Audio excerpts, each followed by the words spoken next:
قبل ما نبدأ، اسأل نفسك سؤال بسيط. هل انت راضي عن النسخة اللي انت عليها دلوقتي؟ هل حاسس انك ماشي في طريق بيطور منك، ولا كل يوم بيعدي شبه اللي قبله؟ تطوير الذات ليس رفاهية، بل هو ضرورة، لأنك إن لم تتطور سوف تؤكل. يا صاحبي، اللي ما بيطورش بيتكرر، وده أخطر من الفشل. هنا هنبدأ رحلة بسيطة، بس قبل ما نبدأ تعال نصلي على سيدنا محمد عليه أفضل الصلاة والسلام.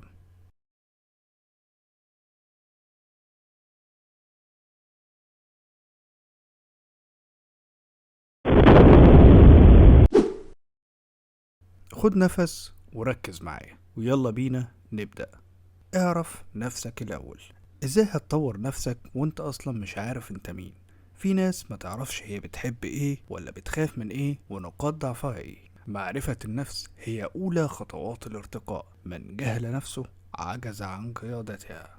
اكتب نقاط قوتك وضعفك، واسأل نفسك أنا ليه بعمل اللي بعمله. جرب تبص لنفسك كأنك شخص تاني، وشوف رأيك في نفسك. لما تعرف نفسك تقدر تتحكم فيها، وساعتها التطوير هيبقى اختيار مش صدفة.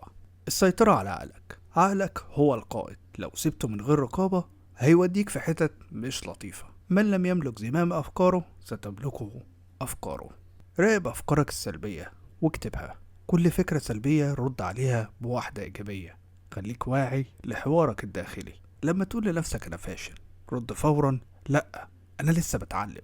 سر التطوير، عقلك مش لازم يصدق كل حاجة بيقولها لنفسه. العادات هي اللي بتبنيك. احنا مش بننجح بالنية، احنا بننجح بالعادات. النجاح ليس حدثا بل عادة تتكرر. اختار عادة واحدة مفيدة وابدأ بيها. اربط العادة الجديدة بعادة قديمة. كافئ نفسك بعد كل إنجاز صغير. ابدأ تصحى بدري 10 دقايق بس، وبعدين تزود. صحبة الناس بتغير مصيرك. الصاحب ساحب، فإن لم يسحبك للأعلى سيسحبك للأسفل. قرب من الناس الإيجابيين، ابعد عن مصاصي الطاقة. دور على حد يكون منتور أو صديق واعي. لو كل أصحابك بيسهروا وبيتكلموا عن الناس هتكون زيهم. ابحث عن ناس أحسن منك، وخليك أصغر واحد في الشلة. هتتعلم كتير. التعلم المستمر. العقل زي العضلة، لو ما استخدمتوش هيبقى غير صالح. من توقف عن التعلم بدأ في التلاشي. اقرأ 10 صفحات يوميا. اسمع بودكاست مفيد. اتعلم مهارة جديدة كل شهر. مش لازم تتعلم حاجات تقيلة، المهم تفضل تتعلم. التعلم مش بس المدارس، ده أسلوب حياة. الفرق بين اللي بيتغير واللي بيقعد يشتكي هو القرار. الطريق طويل، لكن الخطوة الأولى أهم من 1000 خطوة مؤجلة.